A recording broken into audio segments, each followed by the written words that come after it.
Greetings, fellow Rangers. Last time we talked about the Sega Genesis and CD versions of MMPR, and today we're delving into the Super Nintendo version of Mighty Morphin Power Rangers the movie, the game. Confused yet? It's Morphin Time!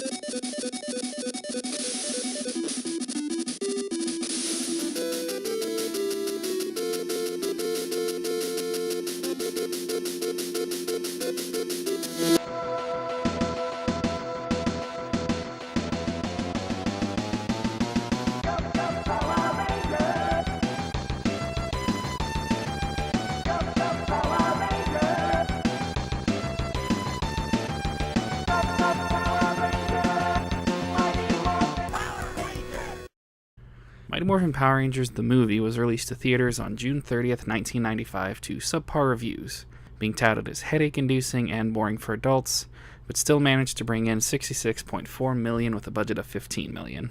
To say the little shits of the world made the movie a success is an understatement. We're not here to talk about the movie, and believe me, the plot of the movie has precisely dick to do with this game, save for the presence of Ivan Ooze, the main villain of the film, and an itty-bitty cameo by the Ninja Megazord at the very end of the game. To some, this may sound like a good thing, but to the average fan of the franchise back in the day, me included, we were hella disappointed that you didn't have the option to play as the Rangers in their ninjetti garb. As with the SNES version of MMPR, you get to play as the Rangers in their civilian clothes, then get the ability to morph after you collect enough power, very much unlike the first game. While we're still working with the original series, we're now working with Aisha, the new Yellow Ranger, Rocky, the new Red Ranger, and Adam, the new Black Ranger, along with the addition of Tommy, now the White Ranger, making his Super Nintendo debut. Pre-morph, each Ranger has an array of punches and kicks at their disposal, along with a power move that's unique to each one, although doing so drains the power meter, which is filled with lightning bolt icons enemies drop upon defeat. The only other power-up presents of both forms of Ranger are hamburgers. Gone is the awkwardness of finding a turkey leg that's half the size of your playable. Now you get delicious quarter-pound burgers straight out of the putty's ass. Now, on top of having power moves in their civvy form, once the power bar is full, you can morph into their Ranger forms. You know, no matter the game, these morphing sequences are always badass.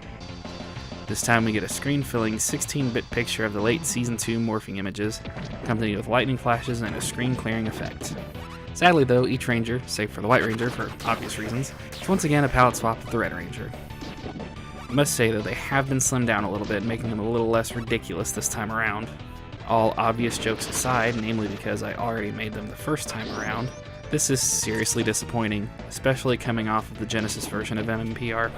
Also disappointing, the only time each Ranger get access to their power weapons is when their power bar is filled while morphed. This is also how the Rangers get their screen-filling super moves. I personally don't find these as noteworthy or awe-inspiring as they were in the previous game. I guess I should also mention that each stage is presented in a two-lane fashion, similar to Fatal Fury, complete with the ability to knock enemies into either the background or foreground depending on where you are. A neat little detail, but aside from some creative platforming later on in the game, it's just a minor annoyance. Big addition for this game is a two-player mode! Oh my god! Something that was sorely missing last time around. Unfortunately, I didn't own this game either as a child, so I very rarely got to take advantage of that particular mode. Now a big change that was made is you now have a segmented life bar consisting of 5 blocks, with each hit taking away a block of health. Let me elaborate on that. Each and every hit you take, whether it be from an environmental hazard or a hit from a putty, takes away a block. This makes the game extremely hard. The reason health wasn't an issue in the first game is because you had a life bar, similar to most other beat-em-ups. You can take a fair bit of damage and still survive. Here, even a few basic putty patroller can kick your ass if you have a few missteps. And here's where we have my biggest difference compared to the last two games. I cannot beat this game legit. I still haven't beaten it to this day, actually. In recording the footage I have, though, I did manage to make it considerably farther than I ever had before. But even giving my best efforts, I cannot beat this bastard. Even though, given the context of the movie, the Rangers are supposed to be stronger than they've ever been before, they are somehow considerably weaker than they were in the original game. They don't have full access to their weapons, their new suits are apparently made completely of paper mache, and they forgot how to summon their Zords. All of this adds up to a lackluster experience. Man, we're slowly getting worse with the series. Hope that doesn't hold true for much longer. As with the first game, the stages are all pretty stock. You start off on the streets of Angel Grove, through a grocery store or mall or something. Walmart. We'll say it's a Walmart. This stage ends with a fight against Mirror Master. That's another thing this game kind of fails at. All of the monsters you fight are from the TV show, save for the last two, but we'll discuss them when we get to it. Stage 2 sees you on an airship of some kind, through its interior. Boss number 2, present in Stage 2, is Cannon Top. Stage 3 is by far the most annoying in the entire game. You start off snowboarding down a mountain, complete with huge gaps and weird crawlspace tunnels that leads to a surfing section. This stage culminates in a fight with Skellerina, who is also on a snowboard turned surfboard. The reason this stage is such crap is because of the second half in the water. Like the first half of the stage, you have hardly any warning when a hazard is coming up, so your survival relies solely on your reflexes, and not panic for getting what button does what. It's also super hard to morph before you get to the boss. I don't think I've ever managed that. Stage 4 starts you out on a train, then moves on to an abandoned/dilapidated/burning train yard, complete with some of the more creative platforming present in the game. Boss of Stage 4 is Magnet Brain, who is extremely easy compared to Skellerina. Stage 5 takes you to, for lack of a better term, an abandoned military base. This stage is the first one to introduce a new enemy. Two of them actually. A rather durable robot and a ninja. But don't get used to them. They only make appearances in this level, I think. The boss of this stage is Silverhorns, who we'll be seeing more of in a timely manner. Winky winky. Stage 6, which is the final stage I managed to make it to, is supposed to be inside of the Megazord or in a manufacturing plant for them, or something along those lines. As stated, I don't know, I've never made it past this level.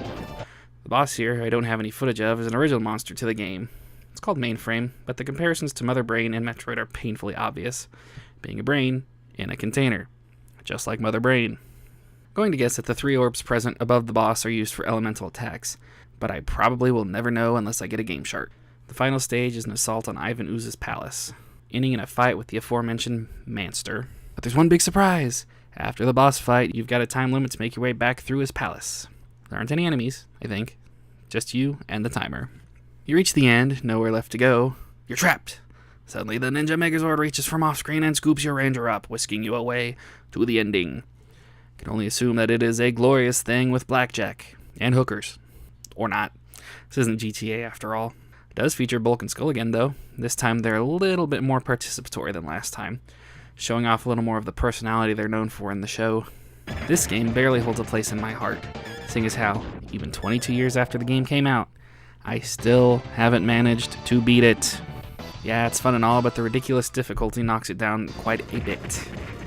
And again, like the first game, there's no damn difficulty select. You're stuck with an overly difficult game that once again has nothing going for it once you beat it. Not even secret fights or unlockable characters, nothing. Having access to all 6 rangers this time is awesome, don't get me wrong, but that's old hat at this point.